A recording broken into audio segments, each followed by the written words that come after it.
नमस्कार, मैं शिक्षा मिश्रा स्वागत करती हूँ आप सभी का देवभूमि टुडे चैनल पर। चलिए जानते हैं आज के हिमाचल प्रदेश की बड़ी खबरों को। लेकिन उससे पहले अगर आपने हमारे चैनल को अभी तक सब्सक्राइब नहीं किया है तो जरूर करें, साथ ही शेयर और लाइक भी करें। तो चलिए शुरू करते हैं खबरों का सिलसिला विस्तार से। अब दीपक ताल के दीदार कर सकेंगे पर्यटक, पटसेऊ तक सड़क मार्ग बहाल।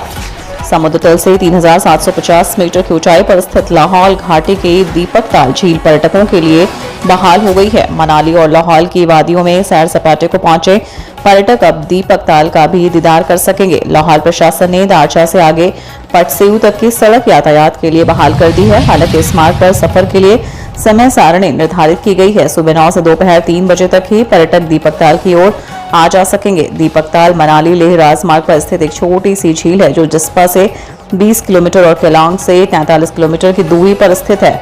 सर्दियों में यह झील पूरी तरह से जम जाती है। दीपक ताल का शांत जल बर्फ से ढकी चोटियों के शांत परिवेश को दर्शाते हुए एक दर्पण के रूप में कार्य करता है। कुल्लू में अंधड़ से 3 पैराग्लाइडर पायलटों की आपात लैंडिंग, 2 घायल।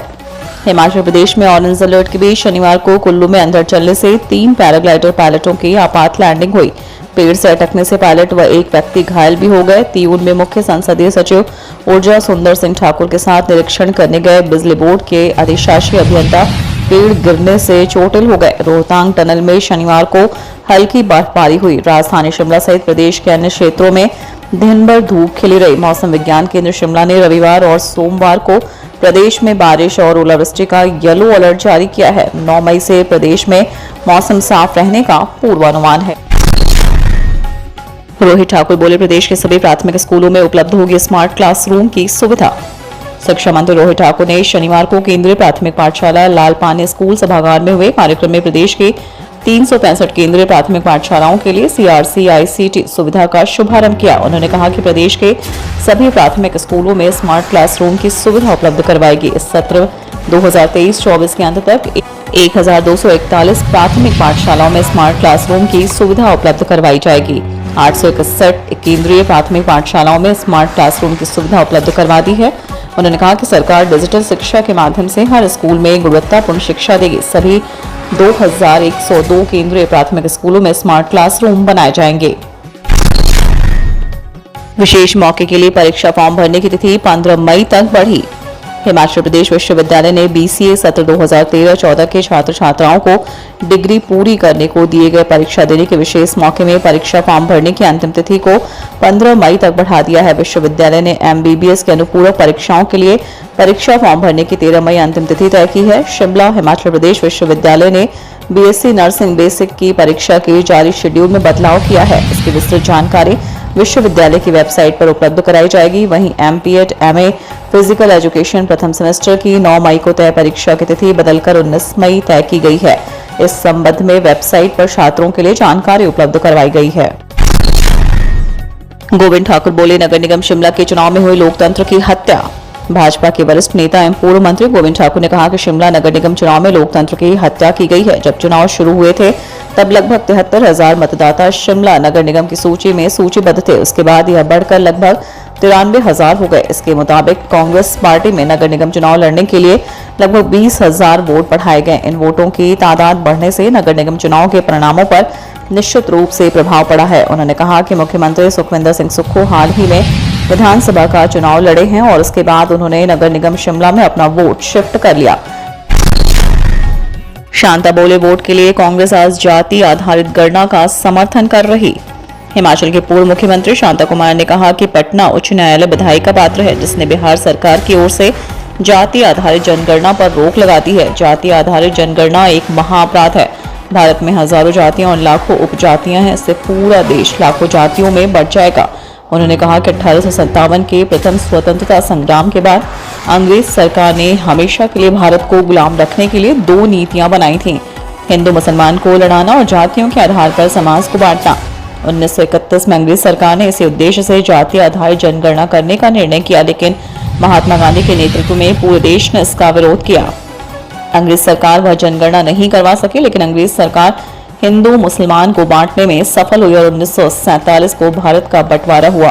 कहा कि कर्नाटक कांग्रेस सरकार ने भी एक बार जाति आधारित जनगणना करवाई थी। उसका घोर विरोध होने के कारण उसके परिणाम की घोषणा न कर सके। दुर्भाग्य से आज वही कांग्रेस जातिगत जनगणना का समर्थन कर रही है। आज कांग्रेस केवल वोट की राजनीति के लिए ऐसी मांग कर रही है।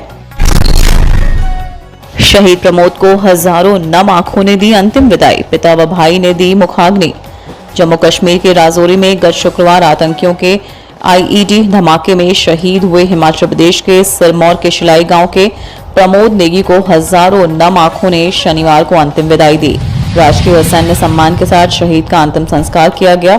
इस दौरान पूरा गिरी पार इलाका प्रमोद अमर रहे और पाकिस्तान मुर्दाबाद के नारों से गूंज उठा। शाम 6:15 के आसपास शहीद के पिता प्रमोद नेगी और छोटे भाई नितेश नेगी ने उन्हें मुखाग्नि दी। माता तारा देवी ने नोटों का हार पहना और गले लगाकर अपने लाल को विदा किया। वहीं कांगड़ा जिले के शहीद हुए अरविंद कुमार के पार्थिव देह शनिवार को आर्मी कैंप होल्टा पालमपुर लाई गई।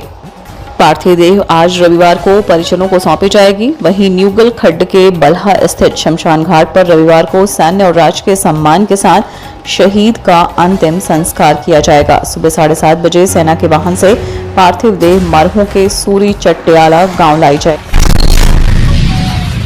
स्कूल में शिक्षकों की कमी पर विद्यार्थियों ने किया चक्का जाम, सरकार व शिक्षा विभाग को दी ये चेतावनी। चंबा जिला के उप तहसील होली की राजकीय वरिष्ठ माध्यमिक पाठशाला लामो में स्टाफ की कमी को लेकर विद्यार्थी अभिभावकों सहित सड़क पर उतर गए। इस मौके पर सरकार व शिक्षा विभाग के खिलाफ नारेबाजी की तथा रिक्त पदों को भरने की मांग की।